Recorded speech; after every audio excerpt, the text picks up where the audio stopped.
So we're right back into it and ready to get on with the decaling stage. You just saw me there testing the water with my little finger, and that's just to make sure it's at the right temperature. So it's warm tap water, but it shouldn't burn your little finger. It should be, you know, comfortable in there. And we're just looking now at what application of decals that we need to put on. So we've got to select from the sheet which ones are specific to our model, and then when we've chosen that, a little way to get around some of the carrier film issue, which can be a problem with some of the Tamiya decals, is just to cut around nice and tight to each decal. So for that, on that R for instance, there'll be a clear square all around it where the R is inside it, so you can actually cut that square up just to get the R out.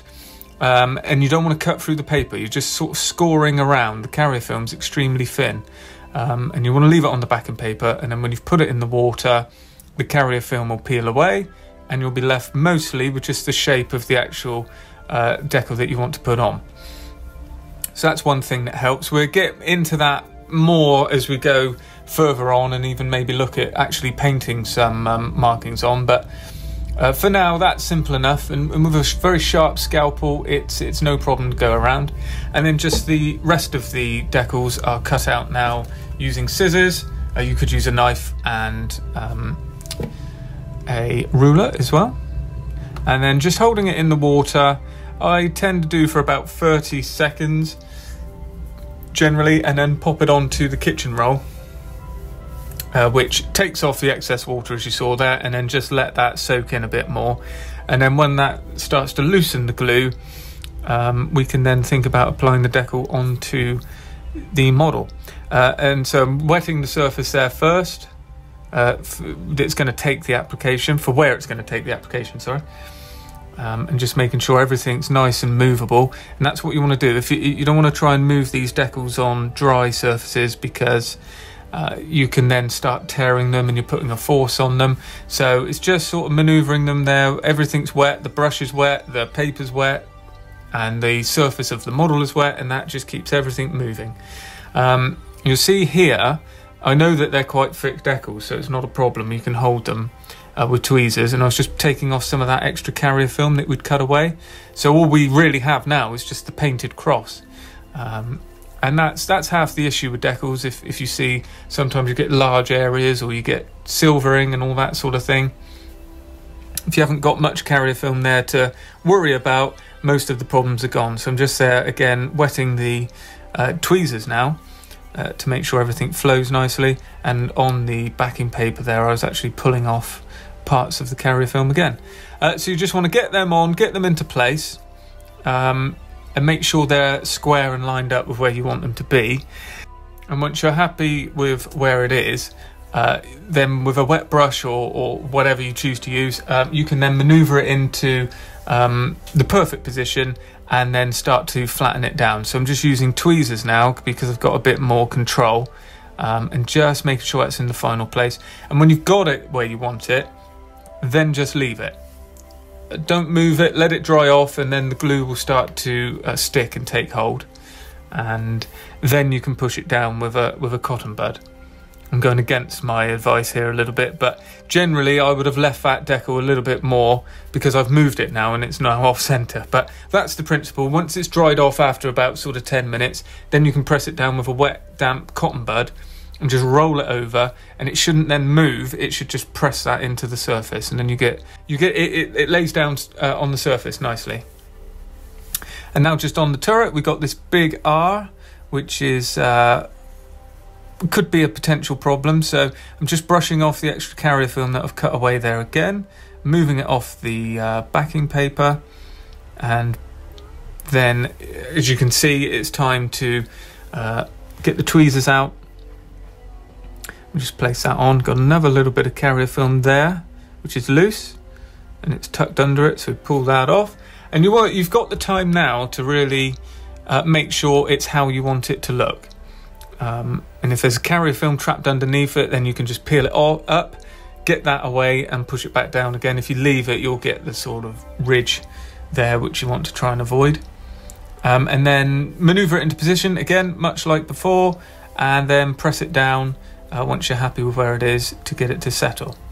We've also got the other recognition numbers as well, the small 06, which just goes there under the blanked off vision port.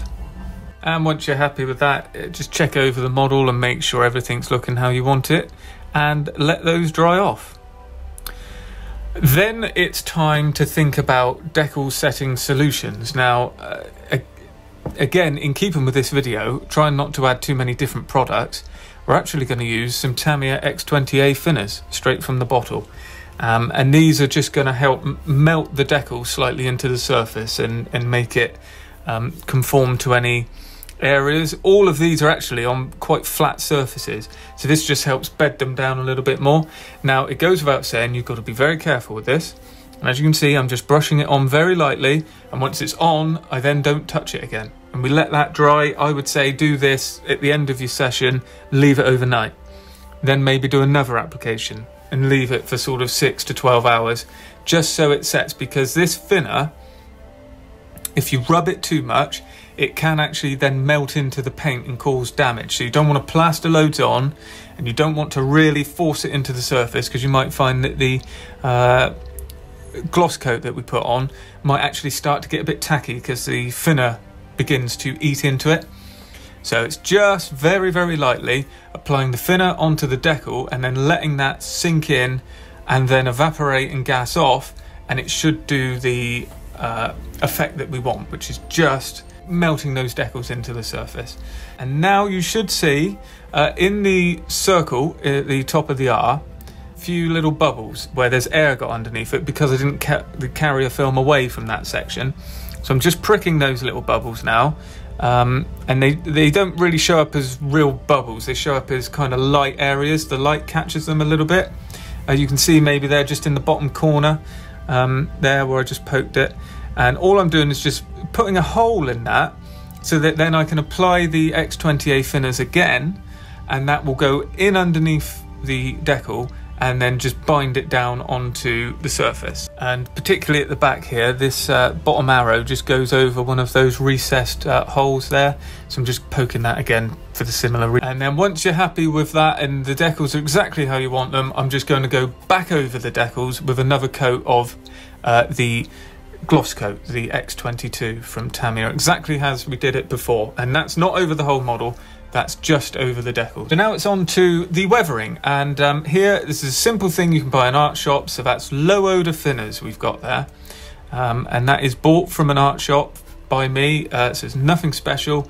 It's not a modeling product, it's available everywhere. It's just thinners for oils, and it is important that you don't really use things like white spirit and that. It's just too coarse and too strong for modeling, and it can burn through some of the products we've already put on the model.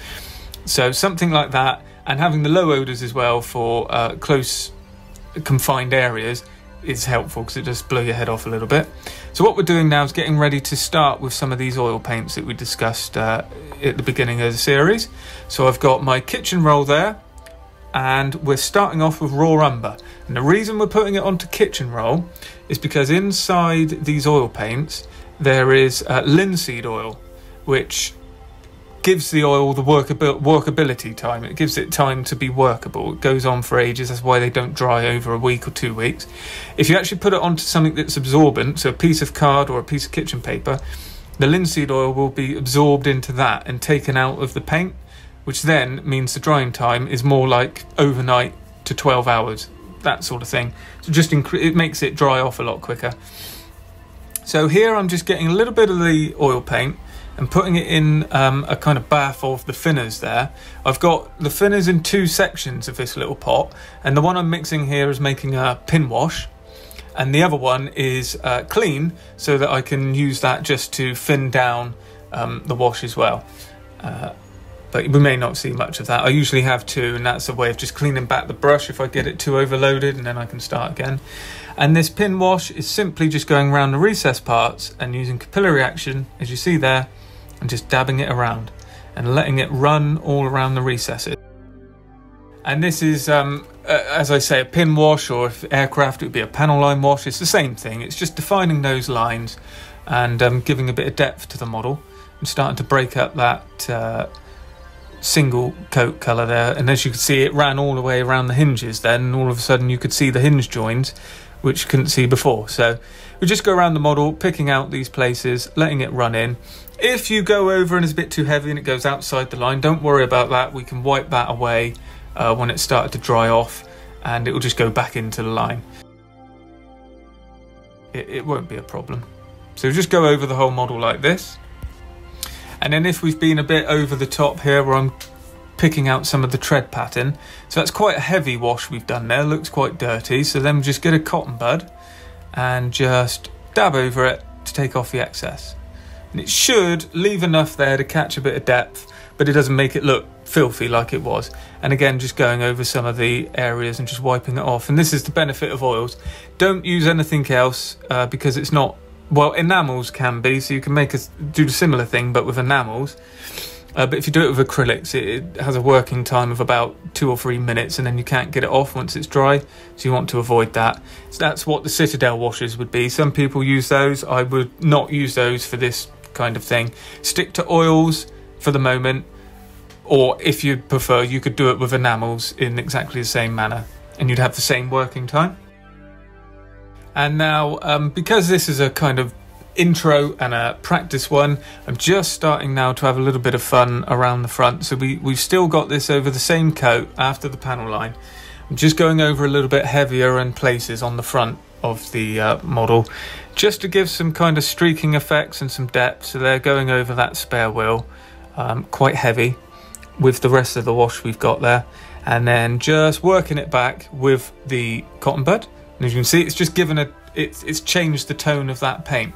And now running over the tread pattern with quite a heavy wash in a similar manner, because I figured we're going to get into the tools. So if we do this now and lock it in with another varnish coat, then we should be okay. So don't be worried. You don't have to do this. This isn't a necessary step, but it's not a problem as well. It looks like it gets very messy, but all of this will come off with thinners at the minute. The only problem is when you then put a varnish coat over it, that then locks in that stage. So you want to be totally sure that you're happy with it before you apply a varnish coat. So if you've got anything going over the lines and that's where this would come in. So what I've done there is use a heavy flat brush to apply the wash, and then going over with a dry flat brush, now a larger brush, I'm just taking off the excess. And this is where I was talking about using the thinners to keep this brush clean. We're not dipping this back into the panel wash and the oil wash. This is going into clean thinners, or none at all, and just being brushed off on the kitchen towel. And you'll find what this does is wicks off any of the excess and starts to smooth it down and blend it over the coat to be more of a sort of filter as opposed to anything else. So we're kind of changing that base colour. We're putting a brown kind of filter over it, which just makes it look a bit dirty. You can't see a lot here, I'm afraid, it's out of focus, but just running around that spare track at the front as well. And then heading over to the back as well. But, you know, the reason to do this would be, secondly, after another coat of varnish, is because I'm actually picking out a little bit of the panel wash that we've done, but I don't tend to worry about that too much. I try and limit the amount of coats we put on, and as you can see now, I'm just going over the model till I'm happy with it, and then it gets to this stage. So what we've got there is that dried off overnight. You can see it's changed the tone, made it look a bit more realistic, made it look a bit more lived in, and it's smoothed it down. So there's no excess, there's no oils running all over the place anymore. Everything's where it needs to be. And I'm just now, because I had the turret on, there's a little bit underneath the turret, so we're now burnishing that back. And this is all still live. This is after a few hours, probably half a day or overnight. The oil is still workable. It's still alive there. You can move it with the simplest of things. None of this am I using thinners. I'm just rubbing it and basing it on the actual gloss surface that it's applied to give it that movability. And once I'm happy and I've gone over this and I can't see any fingerprints and nothing seems to be out of the way and it all looks very natural, then we start thinking about locking this in. And for that, we're going to use the Tamiya matte coat, which is XF86. Again, applied just like we did with the gloss coat, and all this is going to do is put a matte sheen on it, and we don't want it to be heavily matte, so we go over quite lightly with a thin mix. Again, probably 80% thinners to 20% matte varnish because it is quite thick, and go over with a couple coats till we start to see the sheen we want. And the idea is to get semi-gloss to semi-matte, I suppose, as opposed to actually a dead flat finish. It gives it a bit more life. And then we carry on working from that. So you can see there's a little bit of sheen in places, quite flat on the top of the turret and on the flat areas, but in and around the details there's still a little bit of a sheen there, which I don't mind at all. And now it's time to paint in some of the details. Now, something I see all the time is people painting tools silver. They don't tend to ever be silver. I've never found any reference where the tools look silver. They're more blackened metal, similar to the gun barrel. So I start again back with the NATO black or the rubber black that we've mentioned. Either of those would be fine. And this is thinned Tamiya acrylic straight out of the bottle, although I take on board that is looking quite thick and lumpy there. That's because I'm using an old bottle. I do fix this because I notice it comes out all thick, so I then thin it down with X20. But if you're using new bottles, you'll find it's no problem. A drop of water in there, or just a wet brush, and then take it from the lid of the pot, and you should find it's no problem. And you've got a painting time of about sort of 2 to 5 minutes before it starts to dry off, which should be plenty of time. So we're painting all of the metal bits, as in the sledgehammer head, the spade head, anything else that might be metal. I do leave the jack, because they were sometimes painted the same colour as the vehicle. If they were already on, you wouldn't take it off, you just spray it over, because it's just a jack, why would it matter? And then when that's all sorted, we then roll into getting the handles. So now for the tool handles, German tool handles were quite a light brown, so we start off with XF78 wooden deck tan, and that's a perfect light brown colour. And then when we've painted those tools in and we're happy with all of that, then we just leave them like that, and then we start with the final weathering stage.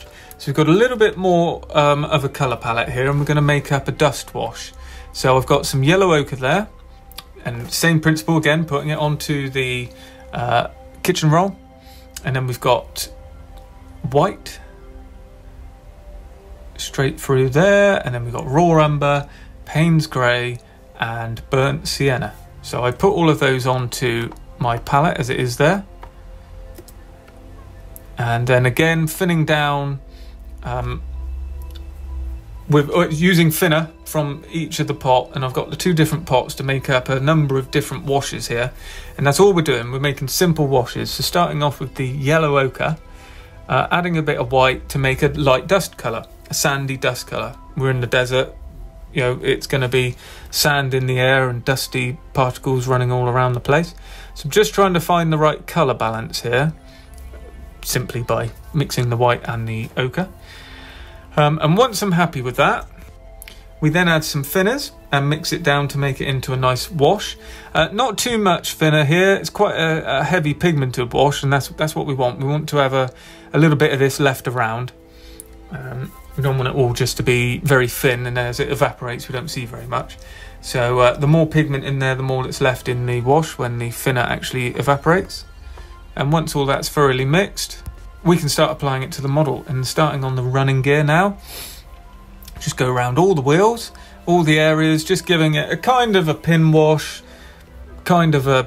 it's a mix of all of it really. Now I'm going on with a heavier brush, as I noticed I was kind of doing a pin wash, so I wanted to crack on with it. And as you can see, I'm getting on quite heavy and letting that all run into the recesses, and gives a kind of natural feel. And because it's thin, we can get it all up and under there as well, and get quite a heavy wash of it. And once we got that applied, I'm just going back over now with a drier brush. Same principle, just trying to wick some of that off now, get it out of the different crevices, and make it look a bit more sensible than just sort of putting on a huge sludge wash, and trying to give it a bit more refinement.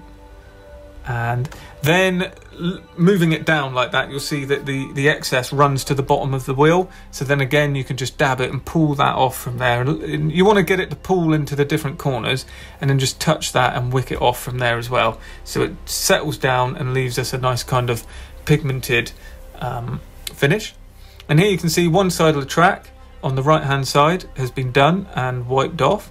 Now we're just going down through the left hand side and putting it on quite heavy, and as the sand dust is going to kick up on the inside of the sprocket there, and it's going to go all the way across that front plate and behind the tracks, we want to go on quite heavy here, and then again we can wick it off and let it settle in. Now a lot of this is going to look much heavier when it's wet, and then when it dries off you'll start to see the dusty finish that then you can manipulate into what you want. So now we're on to the other side of the running gear again, same principle now, just wicking it off from where it's collecting and pulling up and making sure it's starting to look how we want. And now it's time to do the same thing on the top of the tank as well. So we want to think about this in a logical way. So the sand is going to be more caught into the recessed areas and the nooks and crannies, as opposed to being all over it. Presumably as you go up to the turret, is going to be less sand deposits. So on the flat areas it will obviously settle, so you want a dusty kind of feel. In between and behind some of the crevices and the metal plates and all of that, there's going to be a lot of dust as well. So just apply it in a general way that kind of makes sense, and just think logically about it. And again, if you put it in the wrong place, just go back in with some thinners and you can get it back out, wipe it off. And none of this is forever. It's all kind of temporary until you decide to leave it that way. So once you're happy with that, go back down to the running gear now, and you can see it's starting to dry off and we're getting some of that dusty feel. So to get some depth in the recessed parts on the leaf springs there, I'm going to go in with now a dark wash. So we're back to a pin wash again, and just running in there to pick out some of those details. And as you can see, I don't think it's quite thin enough at the start. Once we thinned it down a bit more, it then runs down through all the recesses, starts to give us a bit of depth there now in the spring, where a little bit more heavier dirt might have got stuck. So that's the idea there. That's what we're aiming for. And then, you know, you can do this to your heart's content really until it starts to look how you want it. If it gets too much, just rub a bit off. If you want to add more, just add it in, back and forth until you feel like you're happy with the result. There you can see in a bit more detail that we're starting to look pretty good there now on those leaf springs. It is surprising how just doing a little bit of this does bring out, I mean, it just changes the look of the model quite a lot. Brings it to life, makes it look a bit more real. And I also use some of this mix that I've got here as well, like that, for grease stains around some of the bolts, which it works. You can buy products that are pre-made for this, and we'll no doubt look at some of them later on. But for this, it's absolutely fine. And the idea is for you to sort of build quite a few models using these techniques. This would be my advice. If you're starting out armour modelling, you want to build 5, maybe up to 10 models. Just trying to get these basics sorted, understand the weathering, understand the grease stains and the different things that you can use before you start rolling down buying every product that Ammo, MiG and AK produce. That would be my view, because there's a lot to be had from this. We've also got chalks as well we can go in, but we'll visit all of that in the next few episodes. So all I'm trying to get across is that you can do pretty good results with basic tools. So we're really starting to look the part now, and then just on the front plate, again, we're in a desert, scorched, sun beating down. So what we're going to do here is a little bit of a dot filter as well, so another technique. So this is just using white paint, and all I'm trying to do here is fade the panels. So we're putting tiny little dabs of white paint around, no more than that, and then with a wide brush heavily laden with thinners, we're just going to streak those down. in the way that the panel would go. So the rain streaks or anything like that, water streaks would run down. So we're just going to do that in that direction. Just drag it down with thinners and keep wiping it away until it starts to give the effect. If it looks too heavy and it starts to look really quite white, then keep rubbing, a bit more thinner, dab it off. That may have been one dab of paint too much. You really don't need very much. But all this is fine. And what this is going to do is actually, it's one, going to fade this front section, but it's also going to give a little bit more dusty feel to it as well. And also, it's going to give us some streaking effects, as in if there was a very dusty front plate and they're using some water canisters, for instance, water's run down it, or it has rained. It must have at some point, surely, in the desert. You never know, so you get some streaking effects. So you can see I've learnt here that was a little bit too much white paint at the front, so you really don't need much. This oil paint goes very, very far. We're just trying to pick those top highest points there now, which would have caught the sun a lot. I'm trying to fade them out a little bit more than the rest of the paint to give that effect. So you can see we're doing the same thing again. Now where we've got those recessed panels, this does actually run into that and lighten it, not a problem. Right at the end when we're happy with the result, we just go back in again with some thinned dark oil paints, go back in with a panel line wash, and we'll be ready to go. I apologise, I haven't got my camera angle right there. We got my hand in the way a little bit, but you can see the idea. We just run that down, and then as it starts to dry off, you want to have a look around and you'll catch that it might be a little bit white on one of the ends of the panels or ends of the boxes, and that's not quite what we're looking for. So you might want to just thin that down a bit as well, and rub it away so that it's more of the base colour. And then on the turret, we're doing the same thing again. So we want to just drag that down there. I'm actually darkening this a little bit. Oh no, I'm not, sorry. Yeah, I'm using a dust wash up here now, and I'm not going to fade the panel. Just using some of that dusty wash to give the same effect. And as if there's a little bit of dust caught around the top. And then we're running around the side there as well, and just trying to get this light wash over all the areas that we're happy with. Fade those decals down a little bit as well, make them go under a bit of a dust coat. It does look heavy. Like I said, when it dries off, you can manipulate it. Because we're over the final matte coat now, I don't actually seal this in. I would leave it as it is. And after a few days, or maybe up to a week, it will be very, very dry. If you were to touch it maybe the next day, you would get probably a fingerprint in it, and then you just want to work it around with a brush. But after a week or so, it should be perfectly fine for you to handle it, and you won't get fingerprints in the oils once it's dried off. And as you can see now, I'm just trying to wick some of that off with the brush, try and get back to where we are. Again, the wash has gone underneath the flat areas of the turret, so I was wicking that off from the underneath. And once that's dried off, you can go back over with a cotton bud, move it around, settle it down, and see how it looks.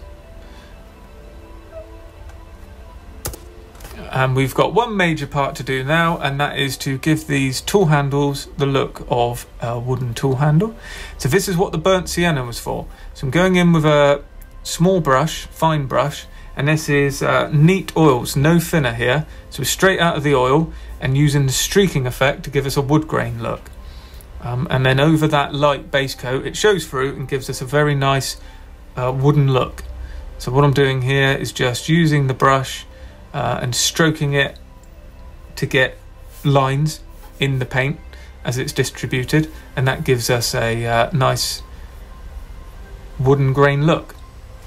And this is quite effective, and all these little things start to add a bit more detail and bring the model alive. And we'll see again here now on the sledgehammer handle, so just stroking that down using the kitchen roll there as the palette. And there you can see it's quite effective. And once this is all done, then if you wanted to get the definition between those lines on the multiple handles there, you could then run in some of that dark panel line wash, and you just keep going until your heart's content, really, and you get the look that you're after. And this now does pretty much bring this build to an end. So we've got some photos now of the final build. So I'll leave you with that now. Thanks for staying tuned. This is the first in a series of basic armour modelling techniques that we hope to get more into advanced techniques. So let me know your comments below. Let me know if you're new to the armour modelling as well, and if this has been useful. Any pointers, anything you'd like to know as well. We've got plenty coming on this series.